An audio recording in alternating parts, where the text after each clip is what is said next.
Bonjour à tous, ravi de vous retrouver pour cette nouvelle édition de Sénat 360. Voici les titres. Le retour à la vie normale, une priorité absolue. Déclaration d'Emmanuel Macron à son arrivée aux Antilles. Le chef de l'État qui a répondu aux critiques sur la gestion du passage de l'ouragan Irma, qui a fait 11 morts et plusieurs blessés selon un nouveau bilan. Vous l'entendrez dans un instant. En métropole, la manifestation contre les ordonnances réformant le code du travail. Premier test pour l'exécutif, mais aussi pour les syndicats et la France insoumise de Jean-Luc Mélenchon, alors que les jeunes pourraient à leur tour se mobiliser contre les réformes du gouvernement. Analyse et débat à suivre. Suite de notre série consacrée à la campagne des sénatoriales vues du terrain. Aujourd'hui, on s'intéresse à la droite parisienne. Elle part en ordre dispersé dans ce scrutin avec pas moins de 4 listes. Reportage dans cette édition. Et je vous rappelle que vous pouvez réagir sur Twitter à tous nos débats avec le hashtag Sénat360. Pour m'accompagner cet après-midi, Saveria Rojek en direct de la salle des conférences du Sénat et Quentin Calmet en direct des manifestations à Paris. Le multiplex, c'est tout de suite.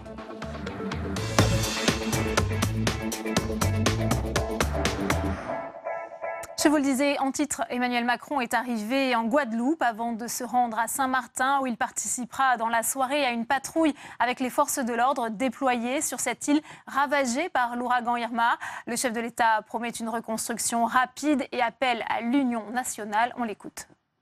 Je suis là pour parler de reconstruction. Parce que le temps qui s'ouvre n'est pas seulement celui d'un retour à la vie normale. Après ce qui s'est passé, la vie n'est jamais totalement normale. Et donc, c'est reconstruire un avenir nouveau pour Saint-Martin. C'est cela ce que nous venons faire. Un délégué interministériel à la reconstruction a été nommé hier, il m'accompagne, c'est M. Gustin, et je l'en remercie. Il restera, après mon départ sur l'île, il aura à coordonner l'ensemble des forces en présence pour évidemment accélérer le retour de tous les réseaux, eau, électricité, téléphonie, numérique, pour permettre avec l'ensemble des forces vives économiques de l'île, de la région, de notre pays, d'accélérer la reconstruction des bâtiments de vie comme des bâtiments publics, et de reconstruire les infrastructures de transport indispensables. Ce travail, il le conduira avec une volonté, construire avec toutes les femmes et les hommes de Saint-Martin leur avenir. Et je vous le dis personnellement, il aura tout mon soutien, et je bousculerai toutes les normes et toutes les procédures pour que le travail qui est le sien se fasse dans les meilleurs délais et réponde aux exigences légitimes de la population. L'ouragan Irma qui a fait 11 morts, plusieurs blessés et disparus selon le chef de l'État. La reconstruction s'annonce donc longue et difficile. Le montant des dégâts est évalué à plus d'1 milliard d'euros. Pauline Dame. Il était attendu de pied ferme. 5h45 heure locale. Emmanuel Macron vient d'arriver à l'aéroport de Pointe-à-Pitre. Il est accueilli par la délégation guadeloupéenne. À ses côtés, les ministres de l'Éducation et de la Santé, Jean-Michel Blanquer et Agnès Buzyn. Le chef de l'État venu afficher le soutien de la communauté nationale. Emmanuel Macron n'est pas venu les mains vides. À bord de l'avion présidentiel, 12 tonnes de matériel, de la nourriture, des médicaments et une vingtaine d'experts en assurance, urbanisme, architecture. Premier point de situation avec les autorités locales. Objectif, gérer l'urgence et commencer au plus vite le travail de reconstruction. Les populations ont pu être mises à l'abri. Face aux journalistes, le chef de l'État a souhaité exprimer un message de solidarité et présenter des mesures concrètes pour un retour au plus vite à la vie normale. Nous allons accélérer et coordonner le déblaiement des rues, le déblaiement des maisons, le retour justement aux accès minimums aux infrastructures et la distribution d'alimentation et d'eau. Après un vol de reconnaissance au-dessus de Saint-Martin, le président de la République a prévu de s'entretenir avec les forces opérationnelles. Emmanuel Macron doit rencontrer cet après-midi pour la première fois les sinistrés de l'ouragan et répondre aux critiques et aux doléances de ces populations privées encore de moyens de communication, d'eau potable et d'électricité. Il se rendra dans la soirée sur l'île de Saint-Barthélemy. C'est l'autre grand titre de l'actualité aujourd'hui, la mobilisation contre les ordonnances qui doivent réformer le code du travail. Une manifestation a lieu en ce moment même à Paris et un peu partout en France à l'appel des syndicats CGT et Solidaires. On va d'ailleurs retrouver en direct du cortège parisien Quentin Calmet. Bonjour Quentin, alors c'est un pari pour les syndicats, un pari réussi ? Eh bien, de l'aveu même des participants, effectivement, cette journée de mobilisation ici fait figure de test. La CGT espère mobiliser dans 180 lieux partout en France, dès ce matin à Marseille, à Reims, au Havre ou encore à Saint-Nazaire, avec un mot d'ordre ici dans le cortège. Il n'est pas trop tard et comme pour la mobilisation contre le CPE, eh bien, les mouvements sociaux pourraient faire reculer l'exécutif. Je vous propose d'écouter à ce sujet Philippe Martinez, le secrétaire national de la CGT, que nous avons interrogé un peu plus tôt. Il se réjouit d'avoir pu compter 100 000 manifestants dès ce matin dans les mouvements partout en France. Je ne suis pas un très bon pronostiqueur. C'est la première journée, c'est une très bonne journée. Les premiers chiffres qu'on a de la matinée, c'est qu'on a déjà dépassé les 100 000 manifestants. Il y a des milliers de grèves, de dépôts de préavis de grève qui ont été posés. Donc il y a beaucoup d'actions dans les entreprises. Voilà, c'est la première journée. Vous savez qu'il y en a déjà une deuxième de prévue. Quand on a été invité à la concertation, on est venu avec un projet. Et le sens de notre démarche, c'est de dire oui, il faut réformer le droit du travail, mais pour renforcer les droits. La finalité, c'est qu'on sort avec des ordonnances qui cassent le droit du travail, qui renforcent le pouvoir des entreprises. Donc il y a de la marge, hein. Vous savez, notre code du travail, nous, il est prêt, et nos propositions, elles sont prêtes, et elles sont toujours d'actualité. Avec parmi les slogans que l'on a pu lire ici sur les pancartes, des mots comme non au CDI jetable, une dénonciation des CDI de chantier, mais plus globalement une dénonciation, Delphine, de la précarisation qui serait au cœur de la philosophie de ces ordonnances selon les syndicats. Des syndicats qui jouent gros un an après l'échec de la mobilisation contre la loi travail menée par Myriam El Khomri. Ces syndicats qui avancent en front dispersé, la CGT et FSU Solidaire et l'UNEF qui sont bien présents aujourd'hui. Quant FO, la CFDT ou la CFE-CGC, eh bien eux, ils n'ont pas appelé à se mobiliser aujourd'hui, même si on a pu voir des slogans et des pancartes de force ouvrière. Avec une autre question majeure, quel message politique, quel relais politique à cette manifestation? On a pu voir des parlementaires PCF réunis autour de Pierre Laurent ou encore des parlementaires de la France insoumise comme Clémentine Autain ou encore Benoît Hamon, le candidat du Parti socialiste à l'élection présidentielle qui est venu saluer Philippe Martinez en début de cortège. C'est tous ces paramètres qu'il va falloir prendre en compte pour évaluer la mobilisation de ce mouvement social avant une autre journée de mobilisation le 21 septembre à la veille de la présentation des ordonnances en Conseil des ministres. Merci beaucoup Quentin et on vous retrouvera tout au long de cette édition. Alors vous le disiez, c'est donc la première étape de la mobilisation contre la réforme du Code du travail. Elle sera présentée en Conseil des ministres le 22 septembre. 5 ordonnances qui changent tout pour les salariés. Jordan Klein. Pour cette journée de manifestation, les points de crispation sont nombreux. Entre autres, la modification du barème des indemnités prud'homales. Cette mesure fixe les montants en cas de licenciement abusif. Le minimum, 1 mois de salaire en dessous d'1 an d'ancienneté et le maximum, 20 mois de revenus au-delà de 28 ans dans la même entreprise. Autre sujet de préoccupation, en cas de renvoi, un salarié ne bénéficiera que d'1 an pour recourir au prud'homme contre 2 aujourd'hui. D'ici 2020, les délégués du personnel, le comité d'entreprise et le comité d'hygiène devraient fusionner dans une seule et unique entité. Les syndicats n'y sont pas forcément opposés, mais craignent une baisse des moyens. Dans les entreprises de moins de 50 salariés, l'employeur pourra discuter directement avec un élu du personnel sans passer par un syndicat. Si moins de 20 employés, le référendum d'entreprise pourra être utilisé sur tous les sujets. Dans la continuité de la loi travail version El Khomri, le rôle de l'accord d'entreprise sera réévalué pour de nombreux sujets, comme la prime d'ancienneté ou le 13e mois. Les syndicats dénoncent une inversion de la hiérarchie des normes. Cette mesure devrait rentrer en vigueur dès la fin septembre. Et au-delà de la réforme du Code du travail, la contestation vise d'autres mesures. La baisse des APL en fait notamment partie, ou pour la fonction publique, le gel du point d'indice ou le rétablissement du jour de carence. Mickaël Zamès nous a rejoint sur ce plateau. Bonjour Mickaël, journaliste politique pour Public Sénat.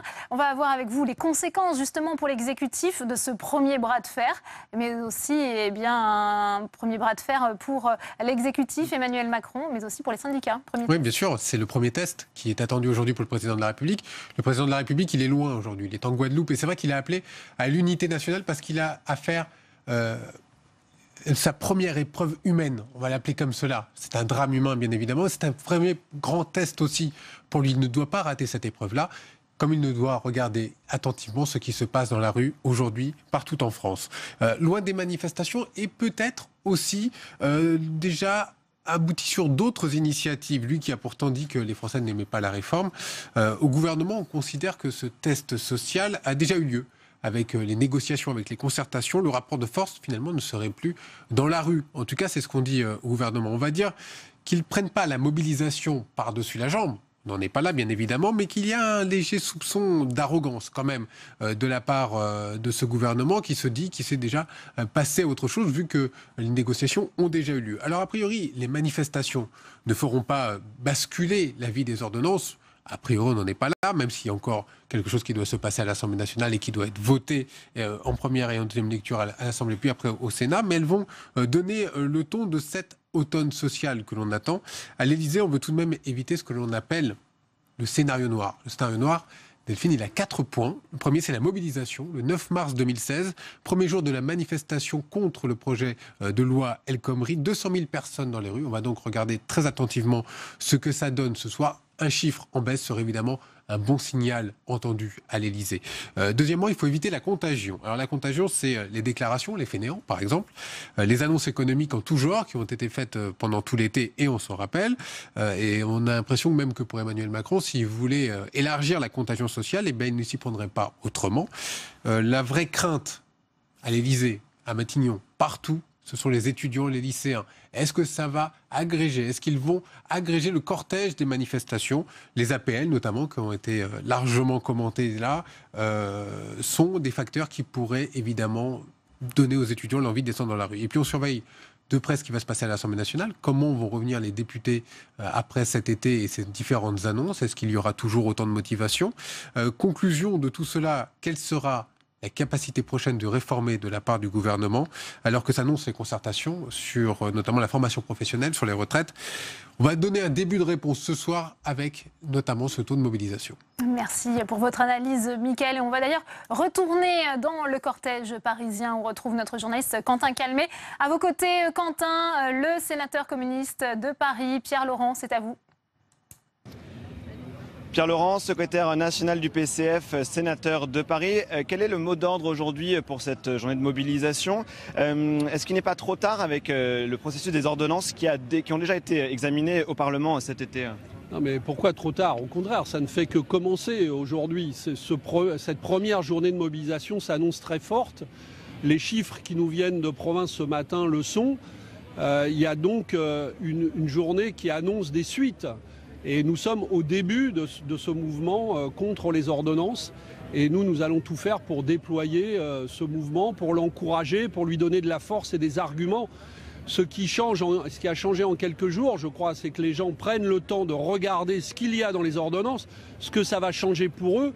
Et là, tout le monde s'aperçoit des dangers immenses qui visent l'essentiel du monde salarial. Donc le climat est en train de changer très vite dans le pays. Et je pense que cette première journée nous annonce des suites fortes. Est-ce que vous croyez comme pour le CPE sur le fait de pouvoir empêcher le processus de ratification des ordonnances d'aller jusqu'au bout? Bien sûr, on sait que la ratification parlementaire des ordonnances n'interviendra que dans plusieurs semaines, voire plusieurs mois. Il faudra aussi des décrets d'application. Donc nous entrons dans une bataille qui est une bataille longue. Ça n'est pas une affaire de 8 jours. Donc il va falloir organiser la montée en puissance de ce mouvement. Aujourd'hui, il y a la première journée de mobilisation syndicale. Nous allons mettre à la disposition de toutes les forces engagées dans ce mouvement la fête de l'humanité dans quelques jours. Il y aura d'autres rendez-vous dans les semaines à venir. Donc c'est un mouvement qui est appelé à monter en puissance et nous allons y contribuer. Est-ce que vous regrettez la multiplication des dates de la mobilisation, que ce soit aujourd'hui avec cet appel de la CGT, un autre appel le 21 et qui ne sera pas le même que celui du 23 avec la France Insoumise? Ça donne l'impression d'un front qui est comme ça divisé sur cette mobilisation. Non mais les organisations syndicales, et c'est bien normal puisqu'il s'agit du code du travail, il s'agit des relations sociales dans l'entreprise, sont les premiers au front. Et je pense que notre responsabilité est d'encourager ces mobilisations sociales et syndicales et tous les rendez-vous que fixeront les syndicats, nous devrons répondre présents. Après que telle ou telle organisation politique prenne son initiative, c'est parfaitement légitime. Moi, ce qui m'intéresse, c'est qu'on contribue dans chacune de ces occasions à la convergence maximum. Nous savons que pour gagner une bataille de cette ampleur, il faut de l'unité, il faut de la convergence. Nous allons essayer de mettre toutes nos forces au service de cette convergence. C'est ça qui compte. Et après, tout le reste, que chacun prenne ses initiatives s'il le souhaite, mais que chacun ait ce souci de l'unité et de la convergence. Merci beaucoup Pierre Laurent, secrétaire national du PCF et sénateur de Paris. Merci à vous Quentin. On continue le tour d'horizon des réactions politiques à cette mobilisation contre les ordonnances qui doivent réformer le Code du travail. Direction à présent la salle des conférences où nous attend Saveria Rojek avec le sénateur non inscrit de l'Aube, Philippe Adnot. C'est à vous. Bonjour Philippe Adnot. Bonjour. Grande journée donc de mobilisation aujourd'hui contre la réforme du Code du travail. Selon vous, est-ce que l'opposition peut encore se durcir et surtout les mécontentements se cristalliser contre cette réforme? L'opposition va sûrement se durcir. Ce serait étonnant qu'elle ne le fasse pas. Je pense que c'est un texte important. C'est un texte qui remet en cause beaucoup de choses. Et donc il est tout à fait normal qu'il y ait des réactions. Après ça, quelle est l'ampleur que ça va prendre ou quelle est la justification que ça puisse se durcir? Ça, c'est des jugements d'ordre personnel. Comment j'allais dire, on a beaucoup essayé de choses sur le marché du travail.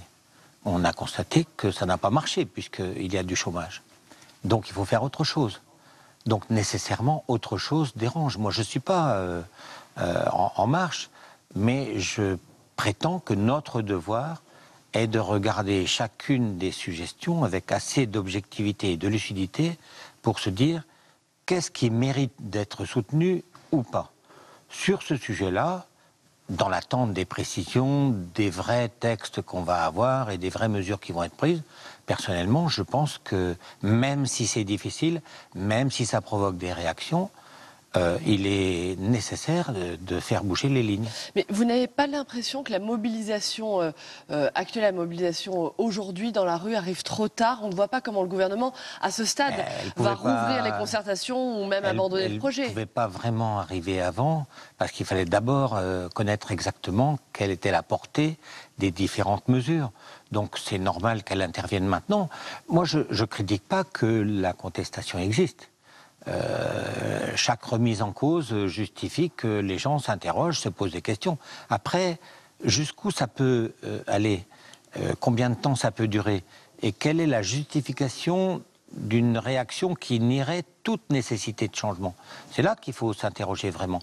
Moi, je pense que le mouvement, sauf à ce que quelques, comment j'allais dire, péripéties maladroites accélère le processus, normalement, ça devrait avoir vocation à ne pas perdurer. Pourquoi les syndicats partent tellement divisés sur cette réforme? Parce qu'ils ont des analyses différentes sur le sujet et que c'est bien qu'ils aient des analyses différentes parce que ça veut au moins dire qu'ils ne sont pas seulement sur une ligne, le refus, mais qu'ils sont lucides sur le fait qu'il y a des choses qui doivent bouger.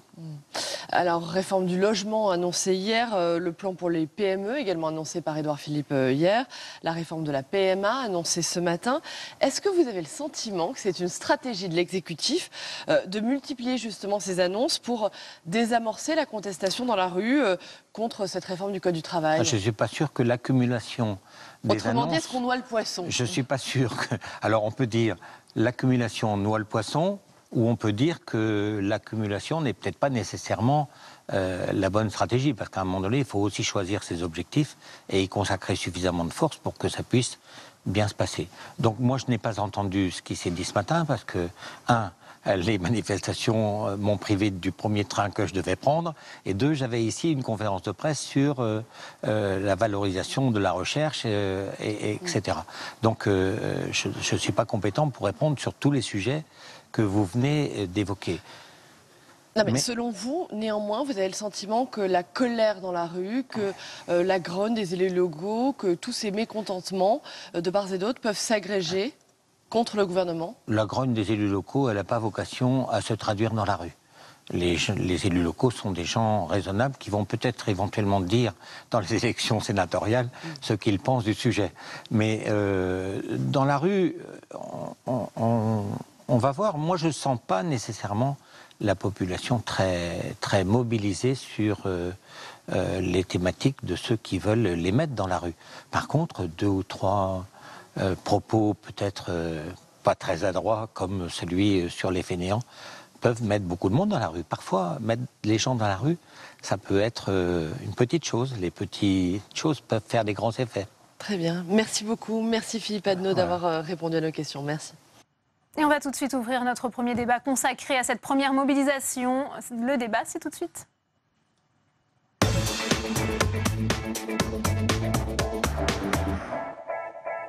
Et je vous présente mes invités que j'ai le plaisir d'accueillir. Leïla Chaibi, bonjour. Vous êtes une des porte-paroles de la France Insoumise. Merci d'être avec nous. Également sur ce plateau, Jean-Marc Gabouty, bonjour. Vous êtes sénateur UDI-UC de la Haute-Vienne, membre de la Commission des Affaires sociales du Sénat. Merci d'être avec nous. Éric Benel est également sur ce plateau. Bonjour, porte-parole de l'Union syndicale solidaire. Merci d'être avec nous. Jean-Michel Potier est également sur ce plateau. Bonjour, vice-président national de la CPME, c'est la Confédération des petites et moyennes entreprises. Et enfin, Marnix Dressen, bonjour. Vous êtes professeur des universités, sociologue, spécialiste du travail, de l'emploi et des relations professionnelles. Première question pour vous, Éric Benel, puisqu'on voit cette annonce selon la CGT du premier chiffre, 60 000 manifestants. Est-ce que c'est une mobilisation un peu décevante selon vous ? 60 000 manifestants sur Paris. C'est ça qui importe de préciser. Là, on est en train de faire remonter les chiffres sur l'ensemble du territoire. Et non, ce n'est pas une mobilisation décevante parce que on parlait d'une mobilisation qui était construite dans la division avec très peu d'organisations qui y appelaient. Mais les chiffres qui nous remontent sont beaucoup plus importants que sur la première mobilisation contre la loi El Khomri. Et ce qui est aussi très intéressant, c'est que dans tous les cortèges, il y avait une vraie unité syndicale avec des équipes syndicales de la Force ouvrière, de la CFDT, de l'UNSA, de la CGC et bien entendu de Solidaire, de la CGT et de la FSU. Donc l'unité sur le terrain, elle était là et pour une première mobilisation de rentrée, pour un point de départ, c'est un excellent point de départ. Oui. Leïla Chaibi, quelle est votre analyse ? On sait que Jean-Luc Mélenchon aussi jouait gros aujourd'hui avant la manifestation qu'il appelle de ses voeux contre la loi travail. Ce sera le 23 septembre. Là, il a réussi son pari ? Là, c'est vrai que pour une première étape, c'est réussi et c'est prometteur pour la suite. Jean-Luc Mélenchon, lui, il était à Marseille. Il manifestait à Marseille. Il y avait une manifestation à Marseille. Il y avait donc 60 000 manifestants à Paris. Mais il y avait plein de villes en France où il y avait des manifs, des rassemblements. Et puis des petites villes comme par exemple Carcassonne où il y a 1000 personnes qui sont réunies à Carcassonne. Alors ça dit peut-être rien à pas mal de monde, mais c'est quand même c'est quelque chose d'énorme. Et en plus il y a eu tout ce monde-là alors qu'on est en semaine. Et se mobiliser un mardi après-midi en semaine, ça veut dire qu'on peut faire grève. Et donc ça veut dire que c'est prometteur aussi pour la suite, pour les prochaines étapes. Et dans les prochaines étapes, dans les prochaines dates, il y a effectivement le samedi 23. Ce sera un samedi, donc là il n'y aura pas le problème de se mettre en grève. Et puis c'est un jour de semaine. Donc il faut s'attendre à une mobilisation qui va grossir. Ouais. Jean-Marc Gabouty, quel regard portez-vous sur cette première journée de mobilisation ? Est-ce que c'est parce que finalement ces ordonnances ouvrent peu de nouveaux droits pour les salariés ? Écoutez, c'est normal, il y a des craintes par rapport à toute réforme. Ça, c'est la difficulté qu'a bien pris en compte le président de la République, de la difficulté à réformer la France. Moi, ce que je vois au niveau de la méthode, c'est que ce qui existe au niveau des ordonnances a été annoncé par le président de la République dans son programme, qu'il a été largement élu, qu'on a retrouvé ce texte avec le cadre qui avait été défini, c'est-à-dire les ordonnances, et ensuite on a retrouvé le contenu qui a été annoncé. Donc il n'y a pas là-dessus de surprise. Ensuite, on pourra parler du fond, parce que je crois qu'en dehors de... Le but, c'est pas de faire de l'autosatisfaction d'un côté et de se satisfaire de manifestations de l'autre. Je crois qu'il y a des points de fond qu'on doit aborder, et certains qui n'ont pas été suffisamment peut-être explicités, parce qu'il y a aussi des avantages pour les salariés dans chacune des mesures, y compris dans celles qui peuvent apparaître comme plus défavorable à première lecture. Et pourtant, Jean-Michel Potier, on a le sentiment aujourd'hui que ce sont finalement les PME, les TPE qui sont les grandes gagnantes de cette réforme annoncée du Code du travail, pas vraiment les salariés. Vous comprenez qu'ils soient dans la rue aujourd'hui ? Écoutez, à partir du moment où vous posez comme principe que les PME sont gagnantes, les PME, elles sont constituées de chefs d'entreprise et de salariés. Et c'est l'ensemble de ce qui constitue la TPE ou la PME qui peut être gagnant, comme vous le dites, dans cette histoire. Je crois que ce qui est important, c'est que pour la première fois, on a pris des mesures spécifiques dans le Code du travail, adaptées à la réalité des TPE-PME, de nature à pouvoir sécuriser les relations de notre travail, tant du côté du chef d'entreprise que des salariés, et je peux prendre plein d'exemples là-dessus, et puis capable aussi, susceptible de restaurer de la confiance. Et ça, c'est un feu vert très important qui doit s'allumer si on veut favoriser la création d'emplois. Marnix Dressen, aujourd'hui, on voit finalement, c'est peut-être pas la vraie révolution copernicienne que Emmanuel Macron aurait souhaité, ces ordonnances. C'est quand même un véritable chamboule-tout. Ça va énormément changer, selon vous, les relations, justement, entre salariés et patronat ? Je ne dirais pas que c'est un véritable chamboule-tout, je dirais plutôt que ça s'inscrit dans la continuité de réformes successives du marché du travail. Ça a commencé en fait au début des années 70 avec la création des entreprises de travail temporaire. Ça s'est poursuivi à la fin des années 70 avec la création du CDD et puis au milieu des années 80 avec une série de mesures qui, au nom de la défense de l'emploi, visaient à sortir de ce qui est appelé des rigidités du marché du travail. Or, ce qu'il faut constater, si on se place un peu d'un point de vue historique, c'est que ces réformes successives n'ont pas réduit le chômage et au contraire, ce sont deux courbes parallèles. Plus le travail est flexible, plus le chômage augmente. Et je veux dire, si on sort des a priori idéologiques et des idées toutes faites, c'est un constat, ça, qui est incontestable et qu'il faut faire. Et donc, peut-être, il faudrait envisager autre chose si vraiment l'objectif, c'est de réduire le chomage. Éric Bédel, c'est effectivement tout l'enjeu de ces réformes. Jusqu'à présent, il est difficile de savoir le nombre d'emplois que ces réformes du Code du travail vont créer. Écoutez, on peut regarder l'expérience du passé, puisque, comme le disait mon voisin, c'est loin d'être la première réforme qui va vers la flexibilité. Il y a eu l'an passé la loi El dit El Khomri. Il y a eu toutes les précédentes années tout un système de dérégulation du Code du travail, toujours de manière univoque dans le seul intérêt du patronat. Et on voit bien et on constate les faits chiffrés et précis. On a eu une augmentation extrêmement importante du chômage, matinée d'une augmentation de la pauvreté et de la précarité, parce que, y compris ceux qui ont des emplois extrêmement précarisés et sont des travailleurs pauvres. Donc on a eu d'un côté cette situation et de l'autre côté, c'est étrange, une augmentation tout aussi importante des dividendes et des bénéfices du côté du patronat. Jean-Marc Gabouty, c'est vrai que jusqu'à présent, ces réformes qui vont permettre de faciliter les licenciements, on n'a pas forcément d'effet mécanique sur une réduction du nombre de chômeurs. La vision qui vient d'être donnée est souvent la vision de grands groupes, effectivement, au niveau des bénéfices. Mais l'immense majorité des entreprises en France distribuent relativement peu de bénéfices. Un certain nombre de grands groupes, oui. Je pense qu'il faut être... Il faut être, si vous voulez, il faut avoir un langage de vérité, c'est-à-dire que directement, la modification du droit du travail, pas plus que le CICE, ne crée directement d'emploi. Enfin, je veux dire qu'il faut arrêter de dire que certains prétendent ça. Ce serait une grossière erreur. Par contre, il crée des conditions favorables au développement des entreprises, à l'attractivité et à l'envie de créer des entreprises. C'est l'environnement qui change. Et c'est ça qui nous permet de nous adapter à une compétition, qu'on le veuille ou non, avec tous les effets négatifs que ça peut avoir, qui est une compétition aujourd'hui mondiale. La précarité, bien sûr qu'il y a plus de précarité aujourd'hui chez les salariés, bien que je rappelle qu'en flux d'entrée, il y a beaucoup d'embauches en CDD et en intérim, mais qu'en stock, nous sommes à plus de 85% de salariés qui aujourd'hui sont sur des CDI. Pourquoi ? Parce qu'après les CDD, parfois, ça arrive quand même dans les entreprises, il y a des transformations en CDI.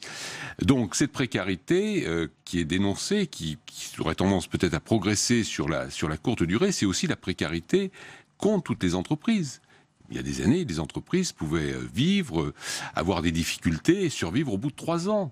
Là, vous avez des conditions de fonctionnement de l'économie qui font qu'en 6 mois, une entreprise peut disparaître. Donc je veux dire que il y a un corollaire qui n'est pas propre aux salariés. C'est propre à l'économie telle qu'elle fonctionne aujourd'hui, qu'on le regrette ou non, mais c'est comme ça.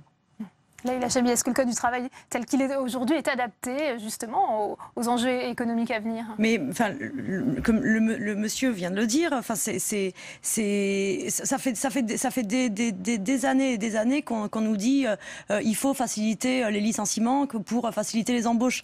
Comme disait l'autre, c'est comme si on disait qu'il faut faciliter les divorces pour développer le nombre de mariages. Enfin, ça marche pas comme ça.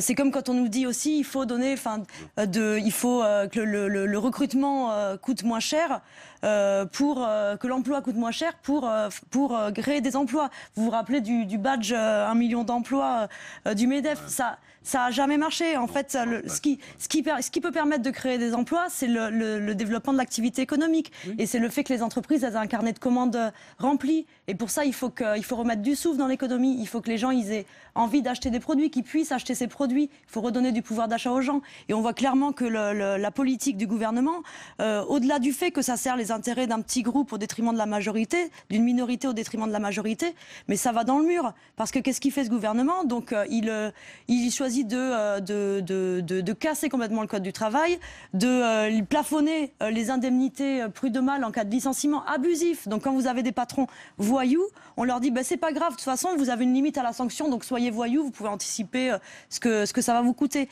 Et d'un autre côté, on prend dans les poches des pauvres, on leur prend les 5 euros d'APL.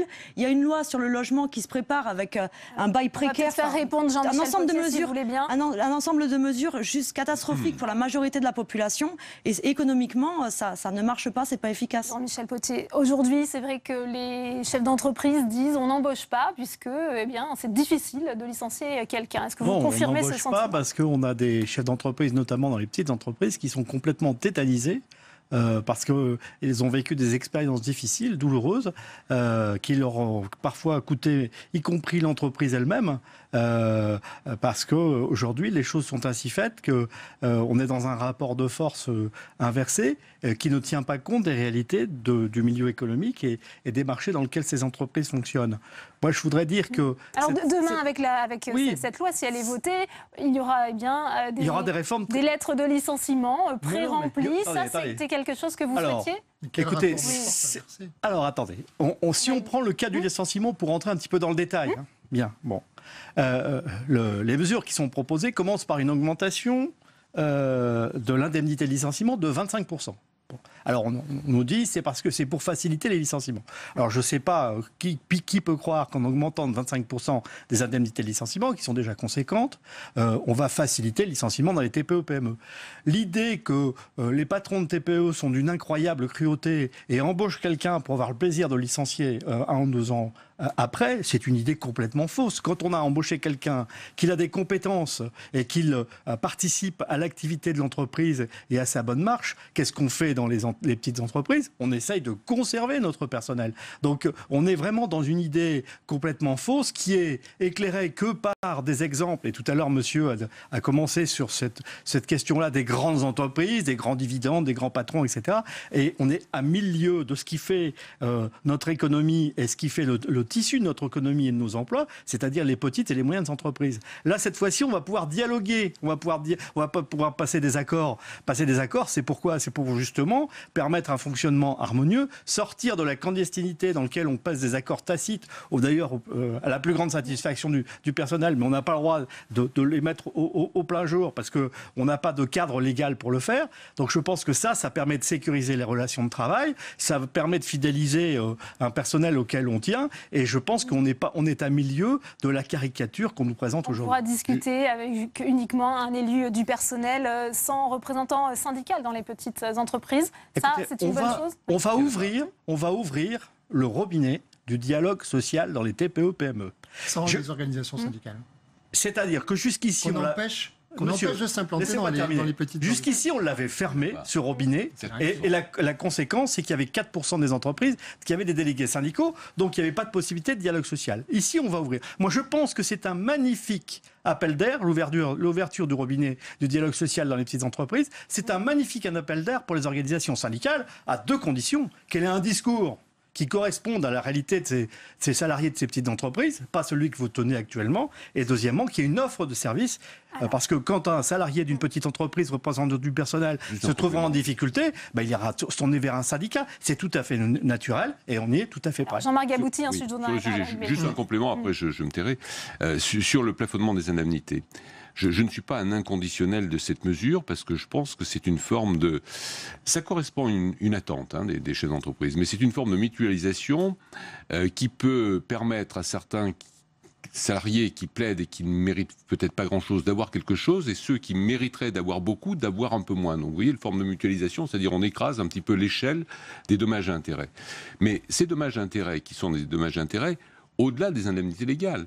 Quand on majore de 25% les indemnités légales, la masse financière que représentent ces 25% va être beaucoup plus importante que le système des dommages et intérêts qui est mis en place. Alors, on peut discuter l'équité et la justice en matière de justice, mais sur le plan financier, je trouve qu'il y a, pris individuellement non, mais pris collectivement, il y a un équilibre entre ces deux mesures en ce qui concerne les licenciements. Ouais. Voilà, je crois qu'ensuite, sur les accords entreprises, moi je vais vous donner simplement un exemple, et puis je me tairai au niveau parole. J'ai encore des responsabilités d'entreprise, j'ai chef d'entreprise, j'ai des délégués du personnel dans l'entreprise de moins de 50, je n'ai pas de délégués syndicaux, et pourtant ils sont syndiqués, puisqu'ils sont élus au premier tour des élections professionnelles. C'était dommage quand même au moins de ne pas pouvoir contractualiser avec des délégués du personnel. Bon, sous prétexte qu'ils ne seraient pas formés, ce sont des gens qui savent de quoi ils discutent à l'intérieur de l'entreprise. Ouais. Éric Benel, sur ce point, est-ce que vous redoutez que cette absence de syndicats va permettre au patronat d'avoir les coudées un peu plus franches, peut-être, au sein des entreprises? C'est ce que vous dites? Oui, bien sûr, c'est une réalité. On le voit. Après, on a une tendance, et monsieur va dans cette tendance, à idéaliser un petit peu le patron des TPE ou des PME en le ramenant à une petitesse, le patron sympathique, etc. Je pense que la réalité des choses, elle est un petit peu différente. Alors, il existe ce patron sympathique, on en a rencontré, mais à côté de ça, il y a aussi une réalité qui est une réalité d'une concurrence extrêmement forte. Et ces patrons de petites entreprises, ils dépendent tout simplement, la plupart du temps, de grands groupes et des commandes de grands groupes. Combien sont soumis à la sous-traitance? Et quand je parlais de bénéfices réels qui allaient vers les grands groupes, cette loi, elle va permettre d'accroître le dumping social entre des petites entreprises, parce que la concurrence, elle ne va pas se faire à l'intérieur de ces petites entreprises, elle va se faire entre les mêmes petites entreprises, le même champ professionnel, dans le bâtiment par exemple, dans tout un tas de secteurs. Et ceux qui vont en pâtir, c'est à la fois les salariés et les patrons de ces petites entreprises, parce qu'ils vont être obligés de mener un dumping social féroce entre eux, de réduire systématiquement les droits de leurs salariés, les salaires de leurs salariés, d'augmenter le temps de travail des salariés, tout ça pour essayer de continuer à survivre. Et ce dumping social féroce, c'est vraiment le cœur de ces ordonnances. Parce que, sur la barémisation et le plafond des indemnités prud'hommes, on a bien compris que c'était une obsession de M. Macron, parce que ça fait quand même que la troisième fois qu'on nous remet ce couvert. Il y avait eu la loi Macron, après il avait essayé de la remettre dans la loi El Khomri, là il nous resserre ça. Je rappelle, comme le disait Léla tout à l'heure, on parle d'un plafond pour des indemnités suite à un licenciement abusif. Ou sans cause réelle. Oui, mais c'est abusif. Non, c'est un fait de droit. Non. C'est un fait de droit. Vous êtes en train de faire un mélange.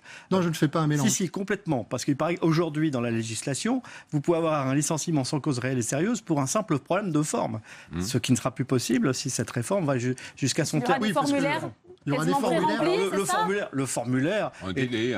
C'est pour donner supposée bonne foi d'office du patron. Mais il y a une loi, il faut la respecter. Enfin, il y a une loi comme dans n'importe quel domaine. Là, on parle de code du travail, mais quand on parle de code de la route, il y a une loi, elle est faite pour être respectée. C'est normal qu'on soit sanctionné quand on ne respecte pas la loi. Oui, dans mais tous les domaines. Si on a des aides pour que la prise en compte soit la plus claire et soit clarifiée pour les deux parties, on ne peut pas dire que ce n'est pas un progrès. Moi, je pense que c'est un progrès. Je voudrais répondre à monsieur parce qu'il y a quelque chose de très important qu'on oublie, qu'on passe sous silence. C'est que ces ordonnances rectifient un problème qu'on avait soulevé avec la loi travail et la loi El Khomri l'année dernière. À savoir cette modification par ordonnance va apporter un renforcement du rôle de la branche professionnelle en tant que garante des conditions de concurrence pour éviter les distorsions de concurrence à l'intérieur des entreprises d'une même branche. Et là, il y a une liste de thèmes qui sont bloqués par la branche professionnelle. Il y aura des accords dans ces branches professionnelles qui seront passés majoritairement avec des représentants syndicaux, à moins qu'ils soient devenus fous et qu'ils signent n'importe quoi. On peut quand même compter sur eux pour faire en sorte que ces accords préservent les intérêts des salariés à l'intérieur d'une branche professionnelle. Et je pense que ça apporte beaucoup de sécurité. Nous, on l'a réclamé. On a obtenu, après pas mal de discussions... Il y a un certain nombre de thèmes qui ne sont pas repris. Juste, pardon, parce qu'on n'a pas beaucoup entendu Marnix Dressen. Je voudrais vous entendre quand même sur ces nouveautés qui viennent d'être abordées, sur le fait d'instaurer peut-être plus de dialogue social. C'est ce que nous dit Jean-Michel Potier. On pourra dialoguer directement avec des élus du personnel sans passer par un syndicat. Ça, c'est un gros changement. Oui, c'est un changement. Ça risque évidemment de faire s'estomper le pouvoir des organisations syndicales. Et on sait que le face-à-face entre un employeur et ses salariés, s'il n'y a pas la médiation d'un syndicaliste expérimenté, qui a une connaissance du droit, une connaissance de l'histoire, etc., ça risque fort d'être la volonté patronale unilatérale. Ou bien le chantage à l'emploi, c'est le fameux exemple de Smart, où voilà, vous prenez l'exemple dans une grande entreprise. Ce que vous dites est théorique. Parce que si vous voulez, à plus de 50 salariés, vous aurez toujours l'obligation d'un délégué syndical. Ce qui est le cas actuellement. À moins de 50, aujourd'hui, il n'y a que 4% des entreprises qui ont des délégués syndicaux. Et on ne pouvait pas contractualiser avec des délégués du personnel.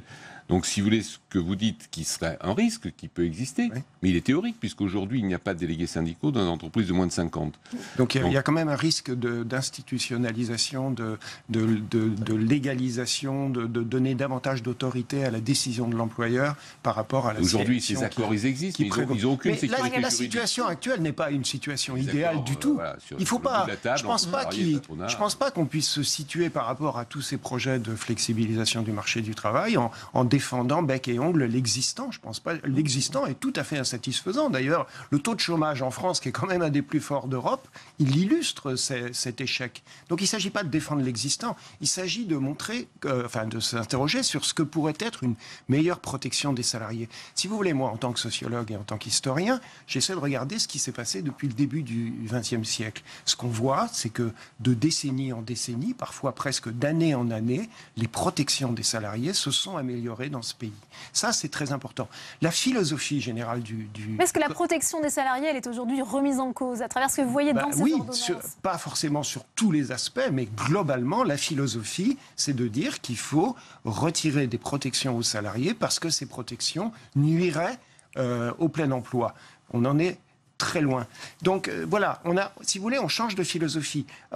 À la fin du 19e et au début du 20e siècle, quand se crée le Code du travail à partir de 1910, etc., l'idée, c'est finalement, on a le droit de salarier des personnes, on a le droit de faire travailler autrui pour un employeur, mais il faut mettre des barrières aux abus patronaux. C'est tout à fait ça la philosophie du droit du travail. Aujourd'hui, on considère que ces barrières et ces protections qui bénéficient aux salariés sont des obstacles à l'emploi. Et donc, il y a un renversement total de philosophie. Enfin, total. Il y a un renversement de philosophie et de perspective.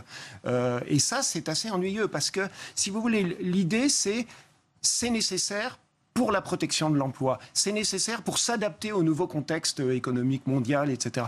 Or, ce contexte économique mondial, il est précisément créé par cette flexibilisation de la main-d'œuvre. Vous voyez ce que je veux dire ? Ce n'est pas une adaptation à une situation, c'est la création par des interactions sociales d'une situation qui, il faut bien le reconnaître, Jean-Marc Abouti sur cette inversion de la philosophie globale qui visait jusqu'à présent, ce que vient de dire Marnix Dressen, à protéger les salariés. Que lui répondez-vous ? Ils ne seront plus protégés ? C'est vraiment une inversion de philosophie ? Non, ce n'est pas une inversion philosophique. Je crois que c'est un équilibre différent qui doit tenir compte des conditions dans lesquelles fonctionne notre économie et fonctionnent les entreprises. Moi, je veux bien qu'on protège au maximum les salariés, si on supprime effectivement les entreprises, donc les emplois.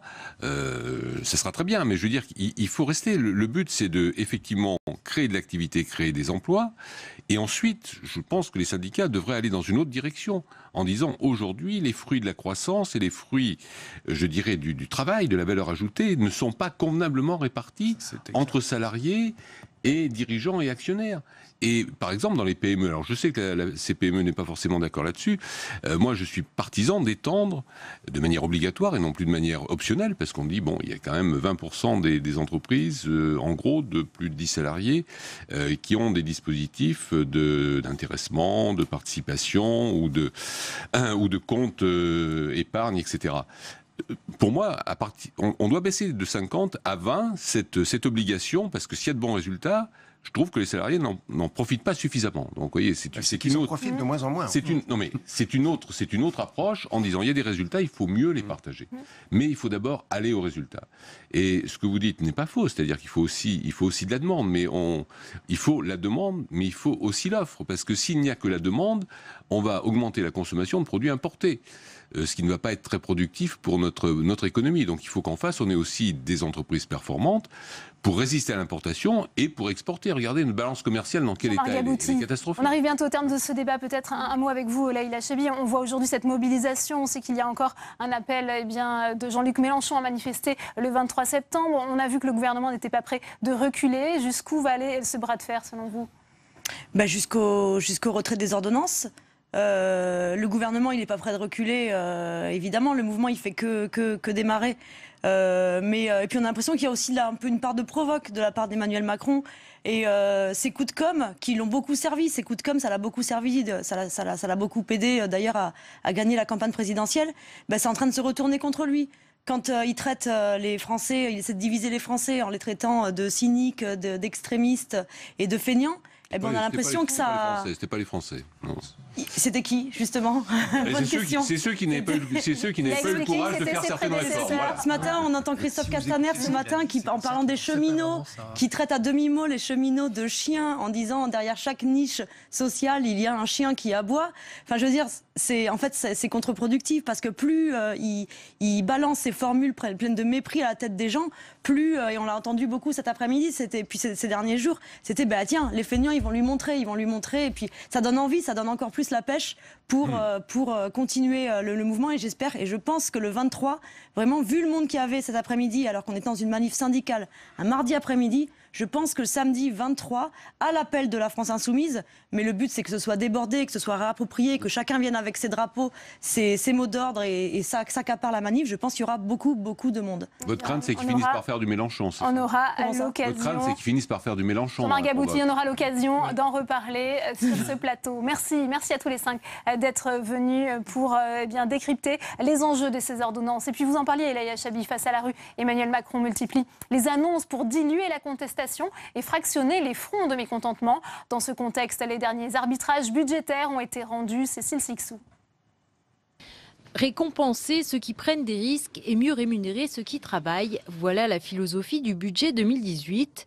Le gouvernement compte pour cela baisser la pression fiscale de 10 milliards d'euros en un an sur les particuliers, notamment en mettant fin aux cotisations maladie et chômage. Avec cette réforme, une personne au SMIC aura chaque année 250 euros supplémentaires dans son porte-monnaie et un salarié qui gagne 2000 euros, 500 euros en plus par an. Autre mesure dans ce sens, la suppression de la taxe d'habitation. Bruno Le Maire compte également donner un coup de pouce aux entreprises en lançant un prélèvement forfaitaire unique de 30% sur les revenus du capital. Le PEL, par exemple, sera taxé à partir du 1er janvier 2018. L'assurance vie aussi, mais uniquement pour celles dont le montant par personne dépasse les 150 000 euros. Enfin, la création d'un nouvel impôt, l'IFI, impôt sur la fortune immobilière qui remplacera l'ISF, taxera les patrimoines immobiliers de plus de 1,3 million d'euros. Dernière mesure phare, la fiscalité du diesel sera alignée sur celle de l'essence. Le diesel augmentera de 2,6 centimes par litre et par an. Le budget sera présenté en Conseil des ministres le 27 septembre prochain.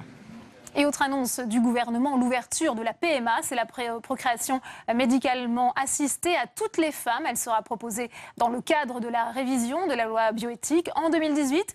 La PMA est aujourd'hui réservée aux couples hétérosexuels infertiles. On écoute Marlène Schiappa, secrétaire d'État à l'égalité entre les femmes et les hommes. Le comité d'éthique a émis un avis favorable. Le président de la République avait soumis cet engagement à l'avis du comité national d'éthique. L'avis est favorable, il n'y a rien qui nous empêche de rendre la PMA légale pour toutes les femmes. Et je vais vous dire, c'est une question de justice sociale. Parce qu'actuellement, on constate qu'il y a des femmes qui sont en France, qui ont les moyens d'aller à l'étranger faire une PMA, et des femmes qui sont en France, qui n'ont pas les moyens d'aller à l'étranger faire une PMA, et donc qui sont là, qui ne font rien, qui ne peuvent pas avoir un enfant, ou alors qui le font avec des méthodes artisanales qui mettent en danger leur sécurité, leur santé, qui ne sont pas souhaitables pour la société que nous voulons. Et je vous propose d'écouter la réaction de la sénatrice socialiste Hélène Conway-Mouret. Elle était au micro de Saveria Rojek, on l'écoute.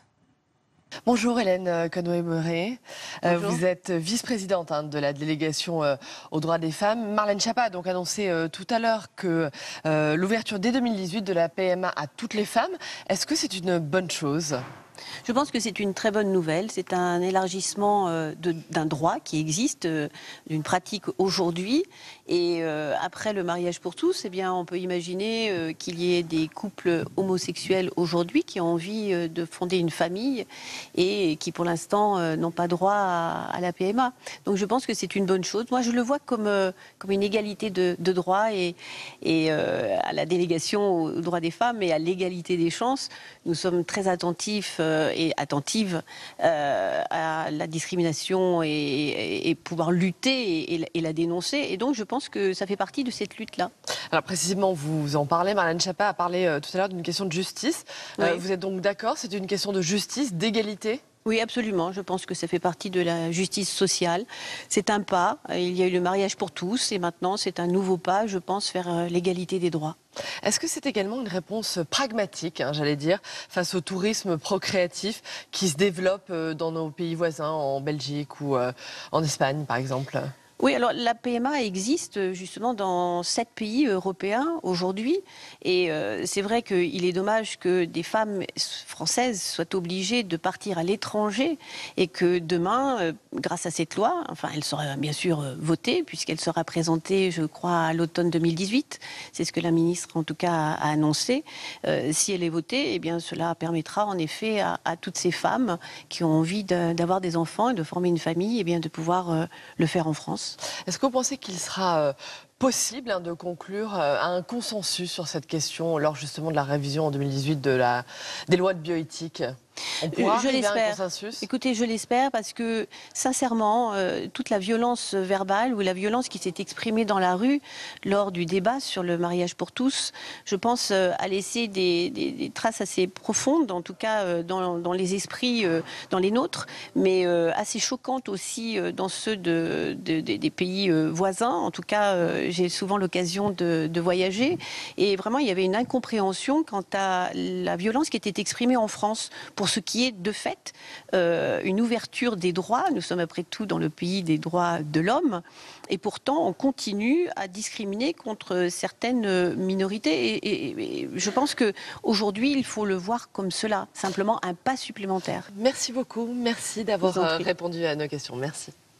Merci à vous, Saveria. On revient à présent à la mobilisation contre la loi travail, une manifestation sans force ouvrière sur fond de division syndicale. On va tout de suite retrouver Quentin Calmet en direct du cortège parisien. Est-ce que cette division, Quentin, a affaibli la mobilisation ? Eh bien, au centre de cette mobilisation, il y a la question de force ouvrière et de la position de Jean-Claude Mailly. Il nous a été expliqué que eh bien, cette décision, elle ne plaît pas aux adhérents qui étaient présents aujourd'hui. Ils nous ont dit que eh bien, cette décision, eh bien, elle était mal vécue au sein des centrales et eh bien, qu'elle jetait le trouble. Jean-Claude Mailly, il dirige la Confédération FO, libre à chaque fédération ensuite de décider ou non de faire grève. Mais ce que l'on peut noter, c'est que les autres syndicats, ils ont fait presque mine d'ignorer cette décision de Jean-Claude Mailly. Je vous propose d'écouter Sophie Binet, elle est secrétaire générale adjointe de la CGT Cadre. La CGT appelle à l'unité. Nous sommes disponibles pour toutes les initiatives unitaires pour permettre d'élargir le mouvement. Aujourd'hui, la journée d'aujourd'hui marque déjà un premier élargissement important puisqu'il y a la moitié des unions départementales de Force ouvrière qui sont en manifestation aujourd'hui, de très nombreuses fédérations, de la CGC, de Force ouvrière, des syndicats de la CFDT qui sont là également, des syndicats de l'UNSA, l'ensemble des organisations de jeunesse ou des associations féministes. Il faut qu'on puisse franchir un nouveau cap dans les prochains jours et les prochaines semaines à venir. Et Delphine, c'est toute la question désormais, quelle mobilisation de la base militante et des adhérents des différents syndicats comme Force ouvrière. C'est là sans doute que se joue une des clés de la mobilisation de ces prochaines semaines. Merci beaucoup Quentin, en direct du cortège parisien. Et pour comprendre les enjeux de cette division syndicale, Jean-Marie Pernaut, chercheur à l'Institut de recherche économique et sociale, est notre invité. Il répond aux questions d'Oriane Mancini. Le face-à-face, c'est tout de suite.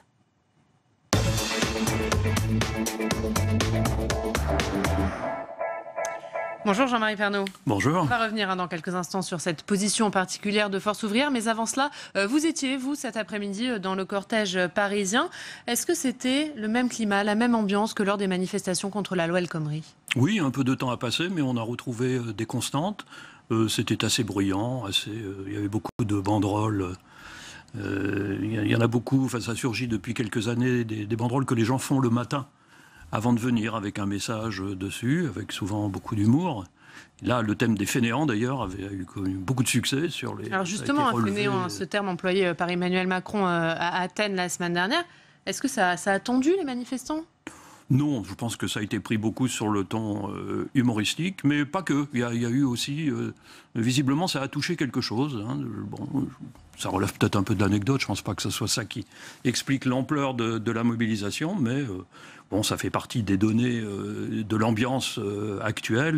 Les gens sont un peu à fleur de peau et sensibles à des remarques de ce genre, apparemment, ou en tout cas, c'est ainsi qu'ils l'ont compris. Et quel était l'état d'esprit des manifestants? Est-ce qu'ils espèrent réellement un retrait de ces ordonnances, alors que le gouvernement a dit qu'il ne céderait pas? Ou est-ce que c'est plutôt un moyen de faire pression sur le gouvernement, notamment pour les combats futurs? Bon, je pense que les croyances là sont assez multiples parmi ceux qui défilent. En tout cas, personne n'a le sentiment que demain matin, le président de la République va dire « Oh non, non, excusez-moi, je retire les ordonnances ». Donc on est dans un processus. D'ailleurs, la CGT a déjà annoncé une prochaine journée. Il y en le 21 septembre. D'autres derrière. Donc je crois qu'ils semblent partis pour... Ils savent très bien que l'affaire ne fait que commencer. Je pense qu'ils espèrent, Sophie Binet de la CGT l'a évoqué, un mouvement qui fasse un peu boule de neige, parce qu'après tout, on est début septembre, donc on peut espérer que les débats... ce qui me frappe, c'est le nombre des manifestants, qui n'est, en tout cas là où j'étais sur Paris, est loin d'être dérisoire. Il y a eu 160 manifestations en France, c'est beaucoup, c'est plus d'une par département, donc ça veut dire qu'il y a un tissu de discussion. Alors après, on verra, il faut apprécier ces journées-là dans une série de manifestations. Ça, c'est la caractéristique des mouvements sociaux depuis quelques années. Ils s'inscrivent toujours dans une série. Et donc, il faut voir, est-ce que c'est un point de départ? Est-ce qu'aujourd'hui, déjà, il y a eu du monde? Est-ce que la prochaine fois, il y en aura plus? 60 000 selon la CGT, 24 000 selon la préfecture, à Paris. Oui. Après, on ne va pas rentrer dans ce débat. De toute façon, le chiffre national a un sens, pas uniquement la manifestation parisienne. Mais en tout cas, je pense, au vu des années précédentes, c'est tout de même une relative réussite syndicale. Et effectivement, pour l'instant, ça a un petit peu débordé les rangs de la CGT. Il y avait quand même d'autres... D'abord, la CGT elle-même aura révélé ce que tout le monde sait, c'est-à-dire qu'elle a conservé une certaine capacité de mobiliser ses sympathisants. Mais au-delà, il y avait pas mal de jeunes. C'est-à-dire, vous avez vu des représentants d'autres syndicats dont les leaders n'ont pas forcément appelé à manifester, Force ouvrière, la CFDT? Oui, la CGC également, d'ailleurs, en place de la Bastille, était assez... sur les marches de l'Opéra, il y avait des banderoles CGC. Alors, on sait la CGT très hostile à la loi travail, mais elle n'avait pas appelé à cette journée de manifestation. Peut-être on doit retrouver la même chose dans certaines villes de province. Donc, il y a tout de même, dans le fond des syndicats, une certaine réticence, quelle que soit la position qui a été prise par les directions des confédérations. On a un mouvement qui dépasse tout de même la CGT. Alors Jean-Marie Pernaut, on va s'intéresser plus particulièrement à un syndicat, Force ouvrière, dont le leader Jean-Claude Mailly n'a pas appelé à manifester aujourd'hui aux côtés de la CGT. Comment vous analysez cette position de Jean-Claude Mailly? Alors, c'est compliqué, on n'a probablement pas toutes les clés. Ce qui est intéressant, c'est d'observer le débat interne à Force ouvrière là-dessus. Force ouvrière a suivi au cours des 2 années précédentes, toutes les mobilisations à côté de la CGT. Bon, ces mobilisations n'ont pas été un succès, on le sait, puisque le gouvernement n'a pas cédé, le gouvernement précédent n'avait pas cédé, et peut-être de sa part y a-t-il la prise en compte, enfin il le dit d'ailleurs, hein, d'un certain échec de cette stratégie manifestante à répétition. C'est-à-dire qu'aujourd'hui ils se disent le combat de rue, les manifestations de rue, ça ne marche pas, c'est le dialogue avec le gouvernement la bonne stratégie, c'est ça? Je pense qu'il n'opposerait pas les deux, d'ailleurs il l'a évoqué dans son discours de rentrée à Marseille, il n'oppose pas les deux, mais il considère avoir fait son travail de syndicaliste en agissant dans la concertation au cours de ce fameux mois d'août, et sans doute là-dessus il ne sera pas mis en difficulté par ses propres militants. Simplement, le principe de se tenir en dehors de la mobilisation a pu heurter une organisation qui, pendant 18 mois, a eu à en découdre avec la loi El Khomri. Et c'est vrai que ça tranche son discours qui est de dire on a fait notre travail et puis maintenant on attend le texte des ordonnances pour aller devant les tribunaux, l'Europe, l'OIT, etc. Ça tranche avec l'attitude antérieure qui était dans la rue, il faut marquer des rapports de force pour obtenir le retrait ou au moins les amendements à ces ordonnances. Et du coup, est-ce que cette position de Jean-Claude Mailly a heurté, pour reprendre votre terme, la base de Force ouvrière? Est-ce qu'aujourd'hui, clairement, le leader de FO est coupé de sa base? Non, coupé de sa base, sûrement pas. D'ailleurs, au moment, l'année dernière, quand il avait fait ce choix d'être auprès de la CGT, il y avait eu aussi, ça a été peu évoqué, mais il y avait eu aussi une partie de sa base qui était en désaccord. Force ouvrière est une organisation extrêmement diverse. Elle l'a toujours été, c'est en partie ce qu'a fait sa force à certains moments, et donc, lorsque la direction prend une orientation, eh bien, elle suscite des oppositions internes, mais qui n'avaient pas été jusqu'à la dissidence ouverte. Alors que cette fois-ci, il y a une dissidence ouverte. Enfin, une dissidence, le terme est peut-être un peu fort, mais en tout cas, plus de la majorité des unions départementales ont appelé à l'action, 8 fédérations, ça fait beaucoup. Hein. C'est tout à fait dans la légalité de Force ouvrière, qui est une organisation très fédéraliste. Donc les organisations ont la liberté de le faire. C'est pour ça que le terme dissidence n'est pas parfaitement adéquat. Mais le fait dans que cette ça soit circonstance. plus visible aujourd'hui que ce n'était le cas il y a quelques mois, est-ce que c'est dû au fait aussi que Jean-Claude Mailly, il y a un congrès Force ouvrière au mois d'avril et que Jean-Claude Mailly va passer la main. Donc aujourd'hui, peut-être que les militants se disent qu'ils sont plus libres de dire les choses et de faire les choses. Non, je ne pense pas. C'est pas dans la tradition de Force ouvrière est une tradition de libre discussion. Et effectivement, quand les gens ne pensent pas comme leur direction, ils le disent et ils font autrement. Ça, c'est vraiment, c'est une vieille histoire dans le syndicalisme français d'ailleurs, hein, qui est l'histoire de tout ce courant, y compris de la CGT d'ailleurs, dont Force ouvrière, comme chacun sait, est issu. Mais je pense qu'il y a peut-être un autre facteur qui a joué dans la décision de Mailly, c'est que peut-être à son gré, les militants de FO ont été trop longtemps au contact de ceux de la CGT pendant cette loi El Khomri. Et on a vu se dessiner entre eux très souvent des rapprochements, des sympathies, parce que les syndicats, c'est fait aussi d'hommes et de femmes, donc des individus qui se côtoient. Et m'avait-on dit, lorsque les secrétaires d'union départementale ne s'aiment pas entre la CGT et FO, tout va bien, mais s'ils commencent à sympathiser, eh bien, il y a des problèmes d'identité. Parce que vous savez que Force ouvrière est issue d'une vieille scission, 1947, de la CGT, et qu'un fantôme hante les couloirs de Force ouvrière, c'est l'idée qu'elle puisse un jour revenir dans la vieille maison. Et ça, beaucoup de gens réagissent à ça, et du coup, peut-être il y a ce facteur-là aussi qui est, peut-être serait-il temps de se mettre un petit peu à distance de la CGT pour éviter ces processus qui, un jour, pourraient, sait-on jamais, conduire à un rapprochement des deux branches, des deux frères ennemis, au fond, de ce mouvement syndical. C'est ce qui pourrait expliquer que Jean-Claude Mailly remet Force ouvrière plus sur les rails du réformisme. On a l'impression qu'on est revenu au temps de Force ouvrière, du temps d'André Bergerot, le leader historique, qui était le premier à dire qu'il fallait discuter. Voilà, réaffirmer cette idée, mais Mailly l'a assumé dans son discours de rentrée. Il faut être capable de mobiliser, nous l'avons fait, etc. Et aujourd'hui, nous voulons montrer que nous sommes partie prenante du dialogue et de l'influence. Le problème, c'est qu'il se retrouve du coup un petit peu en porte-à-faux parce que, d'une part, la loi El Khomri n'est pas abrogée par les ordonnances, donc il se retrouve devant les mêmes difficultés, plus, il le dit lui-même, il reste dans les ordonnances beaucoup d'aspects qui sont très contraires à l'orientation de Force ouvrière. L'autre ambiguïté, c'est qu'il se retrouve un peu dans la posture dans laquelle il avait critiqué Laurent Berger au moment de la loi El Khomri, c'est-à-dire on cherche à discuter, mais après on se dérobe à la nécessité de la mobilisation collective. Dernière question très rapidement, Jean-Marie Pernaut. Est-ce que selon vous, la position qu'a adoptée écouté aujourd'hui Jean-Claude Mailly. Ça sera la position de Force ouvrière à l'avenir, ou est-ce qu'il va redevenir plus contestataire peut-être pour les réformes à venir, notamment celle de l'assurance chômage? Écoutez, il y a un débat dans FO, on l'a vu, la commission exécutive a été un petit peu houleuse, ils ont un conseil confédéral national à la fin du mois, là où sont représentées toutes les fédérations, toutes les unions départementales. Il se peut qu'il y ait un recalage et qui sera facilité par le fait que Jean-Claude Mailly passe la main. Son successeur est désigné, il n'y a pas de tension interne sur cette question-là. Son successeur n'est pas connu pour être particulièrement accommodant. Il est plutôt tenant d'une ligne contestataire, qui n'écarte pas, c'est ça le grand souhait de Force ouvrière, c'est d'être à la fois contestataire et réformiste. Et donc, où va pencher le balancier? Est-ce que ça va revenir? Est-ce qu'au fil du débat qui s'ouvre sur les ordonnances, FO va se repositionner? Peut-être la journée d'aujourd'hui augure de ce mouvement de repositionnement, puisqu'il y avait une grande partie des adhérents Force ouvrière, enfin une partie significative, qui se trouvait dans la rue aujourd'hui aux côtés des autres. Merci beaucoup, Jean-Marie Pernaut, d'avoir répondu à nos questions.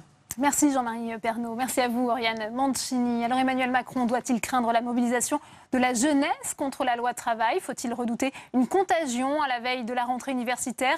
D'autres dossiers brûlants pourraient enflammer la jeunesse. Alors avant d'en parler avec mes invités, les explications de Fabien Recker et Clément Perrault.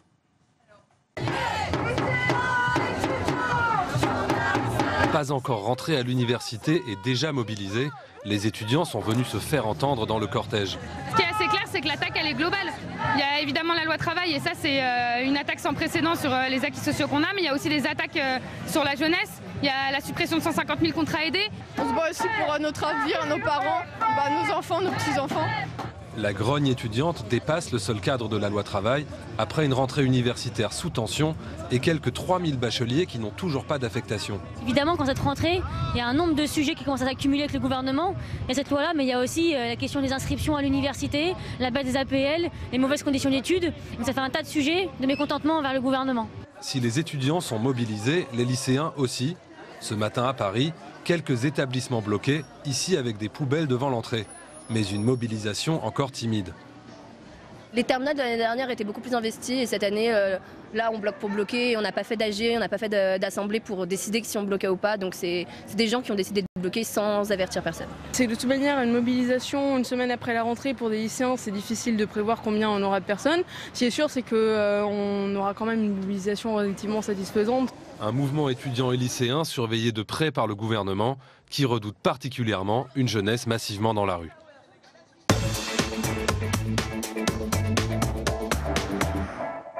Et on va tout de suite ouvrir le second débat de Sénat 360 avec mes invités sur ce plateau. Pauline Eurofast, bonsoir. Vous êtes vice-présidente de l'UNEF, c'est l'Union nationale des étudiants de France. Merci d'être avec nous. J'accueille également François Vatin, bonsoir. Professeur de sociologie à l'Université Paris-Nanterre. Et Damien Adam, bonsoir. Vous êtes député La République En Marche de la Seine-Maritime. Première question pour vous, Pauline Eurofast. On a vu aujourd'hui 60 000 manifestants selon la CGT dans les rues de Paris. Est-ce que la jeunesse, est-ce que les étudiants étaient présents?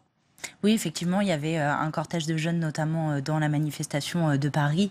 Et on est très satisfait qu'il y ait d'ores et déjà beaucoup de jeunes qui se mobilisent, alors même que la rentrée vient de commencer. Encore beaucoup d'étudiants n'ont pas repris les cours, donc c'est tout de même très positif. Ouais. Damien Adam, l'exécutif suit de près la mobilisation des jeunes. On sait qu'Emmanuel Macron a perdu 14 points chez les 18-24 ans ces derniers mois, selon un sondage IFOP pour le JDD.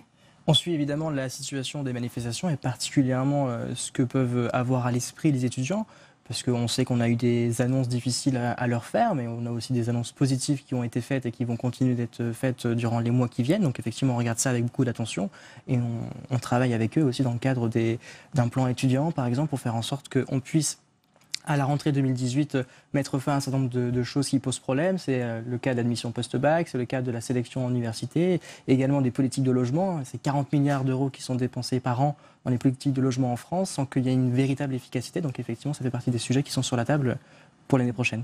François Vatin, c'est vrai qu'on parle parmi les motifs de mécontentement, ça vient d'être évoqué, pardon, il y a ce logiciel APB, la question de la présélection à la faculté. Est-ce que Emmanuel Macron s'y prend mal avec les jeunes, selon vous ?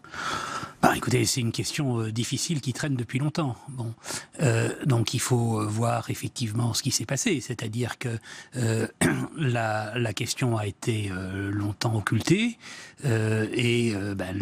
cette affaire de tirage au sort a conduit effectivement à ce qu'on soit forcé de prendre la question à bras-le-corps. C'est-à-dire qu'à partir du moment où on a réalisé qu'il y avait effectivement un certain nombre de bacheliers qui étaient dans une condition pour aller au terme d'études supérieures longues et qui se trouvaient rejetés alors que le système envoie sur les mêmes places des gens dont on sait que les probabilités d'obtenir leur licence sont extrêmement faibles, ça fait bien évidemment exploser la question, oui. Ça crée un climat de contestation chez les jeunes, de mécontentement et propice justement à la mobilisation aujourd'hui. Alors c'est plus compliqué que ça, parce que ce qu'il faut quand même comprendre, c'est que on a toujours tendance à penser que l'enseignement en France, l'enseignement supérieur en France, c'est l'université. C'est pas vrai. Hein. Aujourd'hui, dans les cursus LMD, c'est-à-dire licence-master, vous n'avez que 40% des étudiants en France. Donc, il faut bien comprendre qu'aujourd'hui, une large partie des étudiants rentrent dans des dispositifs sélectifs, publics ou privés, ou quand ils n'y sont pas rentrés, ont postulé pour des dispositifs sélectifs publics ou privés. Donc, l'idée, si vous voulez, qu'il y aurait un refus de principe à, passer par un dispositif sélectif, c'est contraire à l'observation, c'est-à-dire à une demande massive, à tort ou à raison, mais une demande massive en faveur de dispositifs sélectifs. Pauline Rofast, quand vous entendez François Watin, elle était nécessaire, cette réforme, justement, de ces questions de sélection à l'entrée de l'université ? C'est bien qu'effectivement, il y a un sujet qui soit ouvert sur la question, puisque effectivement là, on a des milliers de jeunes qui se retrouvent encore sans inscription à l'université. Alors, on nous dit 6 000 attendent toujours une place aujourd'hui. Oui, et les chiffres sont peut-être un peu plus importants au final quand on gratte un peu sous la surface. Mais là, on a actuellement des milliers de jeunes qui n'ont pas pu avoir d'inscription à l'université. On a des milliers de jeunes qui se retrouvent dans des filières qui ne leur conviennent pas, qui n'étaient absolument pas leur premier choix. Et cette situation, elle est inquiétante puisque l'université, même si ce n'est pas le choix de tous les étudiants, là n'est pas le sujet. En tout cas, l'université, elle doit rester accessible à tous les étudiants qui souhaitent poursuivre des études dans l'enseignement supérieur. Damien Adam, il y a ces motifs de mécontentement à la veille de la rentrée universitaire. Je le disais, il y a aussi les craintes liées aux réformes du Code du travail, à ces ordonnances. C'est un projet, disent les jeunes, qui va nous affecter en premier. Que répondez-vous ? Mais ça va effectivement les affecter en premier, mais positivement en fait. Moi, je me souviens quand j'étais certainement à la place de mademoiselle Rofast, quand j'étais étudiant, je me suis opposé notamment au contrat première embauche, ce contrat pour les jeunes qui visait, CPE. Voilà, le fameux CPE qui visait à abaisser le droit du travail pour les jeunes pour qu'ils puissent être mieux intégrés dans les entreprises. Et à l'époque, ça a été grandement rejeté par la population française et ils avaient raison. Et donc, avec cette réforme du Code du travail, c'est tout à fait autre chose. C'est adapter les règles du travail au plus proche de la réalité des entreprises. Par exemple, faire en sorte qu'on puisse avoir des négociations plus dans les branches, également dans les entreprises, et toujours avec une concertation, soit avec les syndicats quand ils sont présents, et quand ils ne sont pas présents dans les toutes petites structures, avec les salariés. Mais simplement pour pouvoir négocier des choses assez simples et des choses qui peuvent également être intéressantes pour les salariés. Par exemple, moi j'étais salarié dans une petite entreprise de 10 personnes pendant un peu moins de 2 ans, mais je peux vous dire qu'on avait des revendications sociales, salariales, par rapport à la mise en place de tickets restaurants, ce genre de choses. Et il n'y avait pas de délégué syndical puisque ce n'était pas une obligation. Et du coup, il fallait bien qu'on ait une discussion entre les salariés et puis le patron. Et avec cette réforme du Code du travail, ce sera possible pour mettre en place des éléments sociaux qui intéressent les Français. Et sur le public de la jeunesse, on sait qu'il y a un taux de chômage sur les jeunes qui est extrêmement important. Et avec cette réforme du Code du travail, on vise justement à faire en sorte qu'il y ait beaucoup plus d'entreprises qui aient envie d'embaucher et que ça crée une dynamique et dont les jeunes seront les premiers à bénéficier. Oui. François Watin, on est à la veille de la rentrée universitaire. Comment vous sentez les étudiants ? Ils sont dans quel état d'esprit ? On a exposé sur ce plateau les annonces vécues négativement justement par les jeunes. Je voudrais peut-être essayer de prendre les choses un peu globalement. Par rapport à ce que disait mademoiselle tout à l'heure, je crois qu'effectivement, pour rendre possible l'accès à l'université à tous ceux qui désirent faire des études universitaires, il faut arrêter de faire s'y inscrire une population qui n'a pas envie de faire des études universitaires. C'est ça le paradoxe dans lequel nous nous trouvons. Et pour y parvenir, eh bien, il faut effectivement réfléchir à une politique globale de la jeunesse. On revient à cette question du chômage qui a été évoquée tout à l'heure. On dit il y a un taux de chômage élevé des jeunes. C'est une approche qui est un peu partiale parce que, par définition, si vous voulez, quand vous calculez le taux de chômage, vous le calculez sur la population active, donc vous avez retiré la population qui est dans un dispositif de formation. Donc forcément, vous vous trouvez avec la jeunesse, avec un taux de chômage plus élevé, parce qu'en fait, il faut raisonner sur 3 populations, ceux qui sont en formation, ceux qui ont un emploi et ceux qui sont au chômage. Et pour moi, la difficulté, c'est qu'on traite séparément deux questions. D'un côté, effectivement, ces problèmes de marché du travail des jeunes, et de l'autre côté, les questions éducatives, comme si c'était sans rapport. Ce qu'il faut bien voir, c'est que on a un problème de transition à l'âge adulte. On est passé d'une société où la majorité civile était à 21 ans et la majorité professionnelle à 16 ans, une société où la majorité civile est à 18 ans et la majorité professionnelle à 22, 23, 24 ans. Bon. Et on n'a pas réussi à traiter ça. Donc pour moi, un des enjeux fondamentaux, c'est de traiter ça. Et ça suppose d'arrêter de considérer, notamment pour l'université, que ce serait le lieu qui serait censé traiter ça pour tous ceux pour qui il n'y aurait pas une autre solution. Il faut réfléchir à une politique de la jeunesse qui articule l'ensemble des engagements, que ce soit des études, que ce soit du travail salarié, que ce soit des engagements associatifs, mettre en place une protection sociale généralisée de la jeunesse. Oui. Vous pensez qu'Emmanuel Macron est dans cet état d'esprit, François Vatin? Moi, je ne suis pas Emmanuel Macron. Oui, mais est-ce que vous pouvez voir Je parle comme sociologue, je parle comme sociologue, comme acteur engagé dans le débat public, en essayant de dire vers où sont les solutions. C'est-à-dire qu'il faut en tout cas arrêter de considérer l'université comme une solution, je dirais, statistique pour masquer le chômage des jeunes. Ça ne sert à rien, ça crée beaucoup de frustration. Il faut vraiment comprendre, on le dit maintenant, on ne le disait pas auparavant, on voit maintenant des gens qui vous disent explicitement, effectivement, j'ai été inscrit là alors que je ne voulais absolument pas y aller. Donc c'est pas une solution, c'est-à-dire qu'on est dans une logique qui consiste à inscrire les gens pour qu'ils aient, je dirais, le statut social d'étudiant et sans réfléchir, effectivement, à ce qu'ils veulent faire. C'est ça le monstre APB. Vous avez envie de répondre à François Vatin. Effectivement, il ne faut pas déconnecter les questions éducatives et les questions d'insertion sur le marché du travail, puisque c'est très clair. Plus on a un haut niveau de diplôme, plus on a une insertion professionnelle qui est sécurisante et une évolution de carrière satisfaisante. Donc évidemment, nous, ce qu'on demande, c'est qu'il y ait davantage de moyens mis dans les universités pour permettre au plus grand nombre de réussir dans de bonnes conditions, d'avoir un diplôme de qualité pour derrière s'insérer sur le marché du travail facilement. Et ce qui nous pose problème dans les ordonnances proposées par Emmanuel Macron, c'est qu'effectivement, là, on est face à un projet qui va diminuer les droits de tous les salariés, pas simplement les jeunes, de tous les salariés. Par contre, les jeunes seront en première ligne face à ça. Les jeunes seront en première ligne face à cette situation, car dès à présent, ils sont les premiers à être bizutés durant leur orientation professionnelle. Ils enchaînent les périodes de CDD, les périodes de chômage, les périodes d'intérim. Maintenant, ils vont enchaîner les fameux CDI de chantier jusqu'à obtenir enfin un emploi stable à peu près à l'âge de 27 ans. C'est très long d'attendre l'âge de 27 ans pour avoir un emploi stable et pour pouvoir se poser dans sa vie, avoir davantage de facilité pour obtenir un logement, pour se lancer sur des bons rails, etc. Donc évidemment, la situation, elle nous préoccupe sur le volet de l'université, puisque là, on a des craintes qu'on ait un gouvernement qui finalement limite l'accès à l'enseignement supérieur en règle générale pour les jeunes, et sur le volet de l'insertion professionnelle, où ce projet d'ordonnance, finalement, souhaite nous précariser à vie quelque part. Alors, François Vatin, rapidement. Très rapidement, simplement, ce que vous dites sur le fait que plus on a un niveau de diplôme élevé et plus on est bien placé sur le marché du travail, c'est vrai pour une personne, toute chose égale par ailleurs, comme le disent les économistes. C'est pas vrai pour tout le monde. C'est-à-dire que c'est pas parce que on pousse tout le monde au niveau bac, au niveau licence, au niveau master, qu'on résout le problème pour tout le monde. Quand j'ai commencé ma carrière, on nous expliquait, le problème, c'était les jeunes qui sortaient sans le CAP, au niveau 6 et 5 bis. Dès qu'ils avaient le CAP, la question était réglée. Puis ensuite, on est passé à 80% d'une classe d'âge au bac. Maintenant, on nous parle de 50% d'une classe d'âge à la licence. Donc, il faut faire très attention dans l'argument. C'est-à-dire que c'est vrai pour un individu, toute chose égale par ailleurs. C'est pas la solution collective. Il faut. Damien Adam, s'il vous plaît. Je voudrais qu'on entende. Individuellement, bien sûr. Non, pas individuellement. Avec des études courtes, on a une insertion aussi rapide que si on a un master. Pauline Rofast, on va laisser la parole à Damien Adam aussi. Simplement un petit mot. Ce que j'essaie de vous dire, c'est que d'avoir un baccalauréat quand 20% d'une classe d'âge a un baccalauréat, ça n'a pas le même sens que d'avoir un baccalauréat quand 60% d'une classe d'âge a un baccalauréat. Mais la qualité d'un diplôme, c'est pas dans le nombre de personnes qui en bénéficient. Aujourd'hui, on a le sentiment quand même que beaucoup d'ingrédients sont réunis pour une situation. Il y a un élément qui a pris en considération qui permettra certainement de faire du consensus entre vous deux, c'est que par exemple, effectivement, avoir un diplôme, c'est généralement un vecteur d'absence de chômage. Les gens qui sont au niveau master ont un taux de chômage qui est bien inférieur aux gens qui sont à un niveau bac ou à un niveau CAP.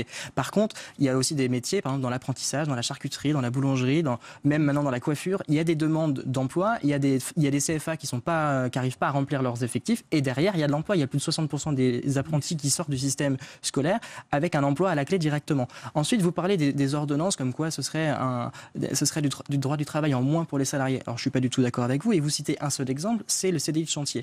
Je rappelle, écoutez, allez-y sur le CDI de chantier. Vous en avez cité qu'un. Sur le CDI de chantier, il y a un point qui est à prendre en considération, c'est qu'il ne sera possible que s'il y a un accord de branche dans la branche qui le décide. Et du coup, les syndicats vont décider s'ils accordent l'autorisation de créer un accord de branche, par exemple, un CDI de chantier dans la branche. Et du coup, ce n'est pas du tout des droits de travail en moins, d'autant plus que le CDI de chantier, c'est en gros les avantages du CDI et tous les droits du CDI avec un contrat qui est à durée illimitée, mais qui est lié à un chantier. Parce que quand vous avez un exercice, par exemple, une entreprise à mettre en place un plan de numérisation de ses documents, ils ne savent pas exactement combien de temps ça va leur prendre, mais ils savent pertinemment qu'ils ne vont pas pouvoir garder cette personne-là toute leur vie dans l'entreprise. Et du coup, c'est un chantier qui va prendre 10-15 ans, mais durant ces 10-15 ans, la personne aura un CDI, et auprès des banques, Damien Adam, je voudrais vous entendre pour conclure aussi, parce qu'on arrive bientôt au terme de ce débat. On a le sentiment quand même aujourd'hui qu'il y a beaucoup d'ingrédients qui sont réunis, que la situation semble un peu explosive à la veille de la rentrée universitaire. Ça a été rappelé, cette question de la sélection à l'entrée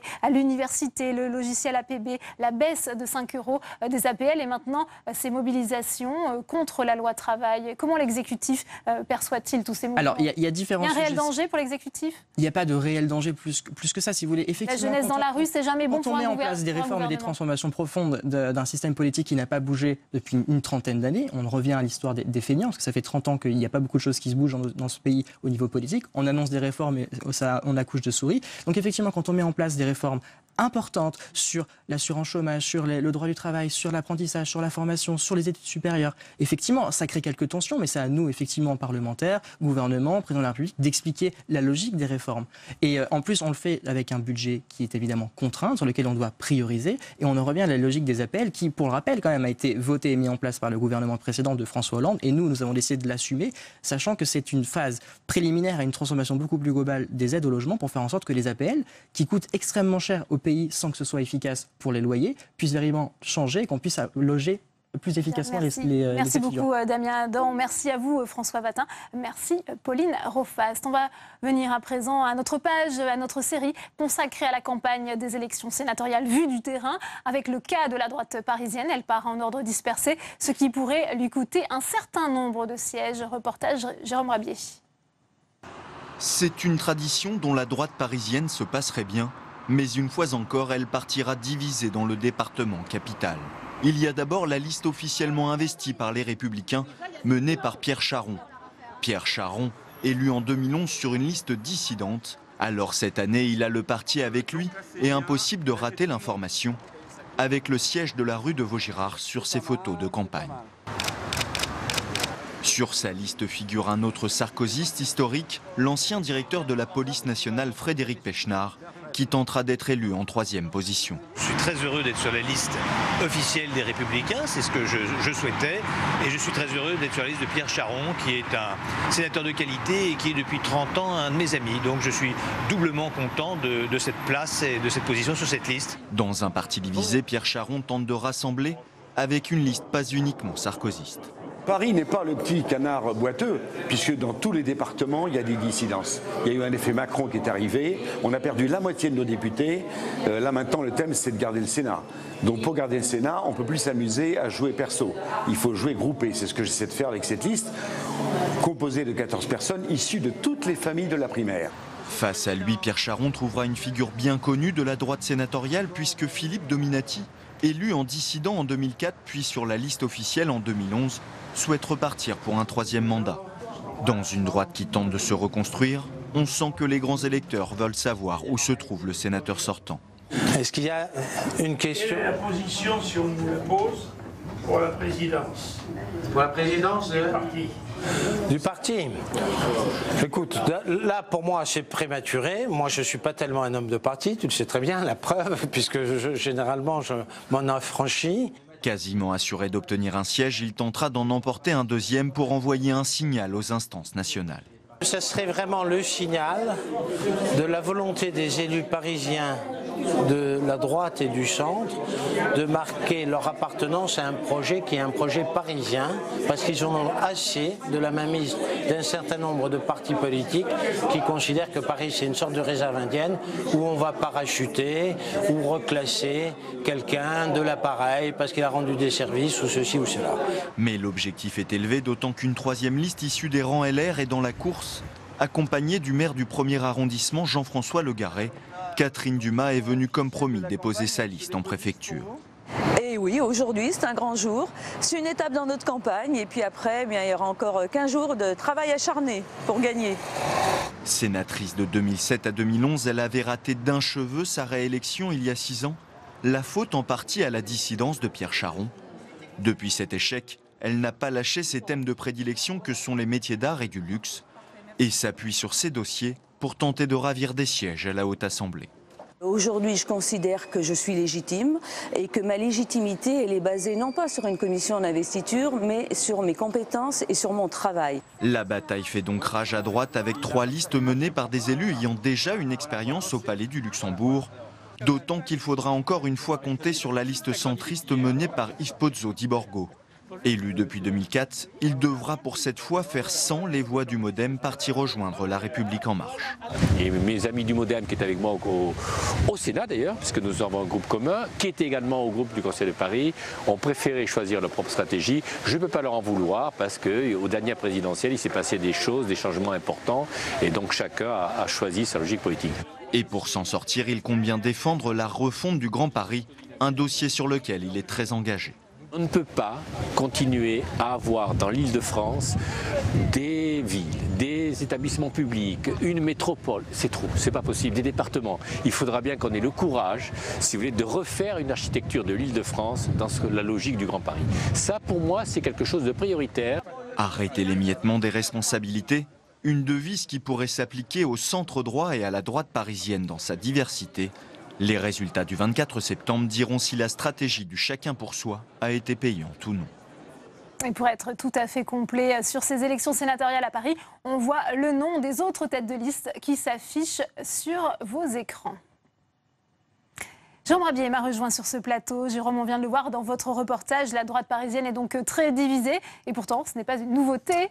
Non, effectivement, c'était déjà le cas en 2014 avec Philippe Dominati dans le rôle du dissident et en 2011, Pierre Charon en dissident. On reprend les mêmes et on recommence dans des rôles inversés puisque c'est Pierre Charon, comme on l'a vu dans le reportage, qui a l'étiquette officielle des Républicains. On pourrait presque parler de pathologie pour la droite parisienne, puisque les divisions, elles ne se comptent plus à l'hôtel de ville, aux élections législatives.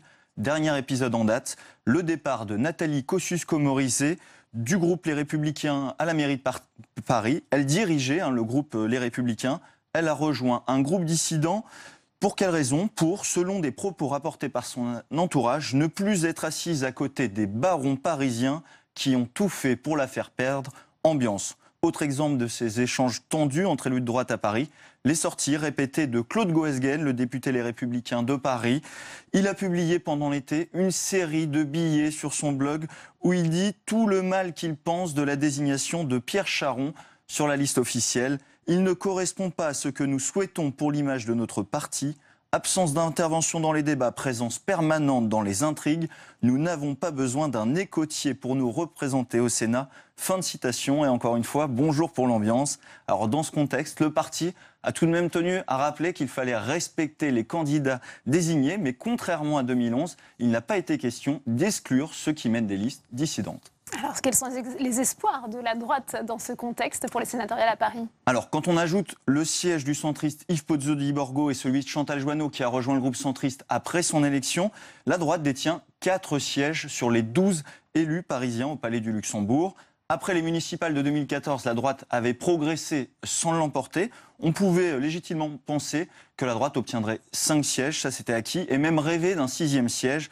Ce ne sera pas si simple avec toutes ces divisions, malgré les divisions qui existent aussi à gauche cette année. Oui, d'autant que le mode de scrutin à Paris est un peu différent de ce qui se passe dans les autres départements. Oui, parce que Paris est la seule commune du département et il a fallu, comme dans toutes les villes de plus de 30 000 habitants, désigner des grands électeurs délégués le 30 juin dernier, des électeurs supplémentaires. Ces grands électeurs, ils sont proposés par les conseillers de Paris, donc qui désignent plutôt des gens qui leur sont favorables. La différence, c'est qu'à Paris, leur poids est beaucoup plus important que dans les autres départements où ils sont toujours minoritaires, parce qu'à Paris, leur poids, c'est 2738 délégués supplémentaires sur les 2979 grands électeurs, soit plus de 92% du corps électoral appelé à se déplacer le 24 septembre prochain. Merci beaucoup Jérôme pour toutes ces précisions. C'est la fin de cette édition. Merci à vous de l'avoir suivi. À 18h30, on va plus loin, présenté par Rebecca Fitoussi. Très bonne soirée et à demain.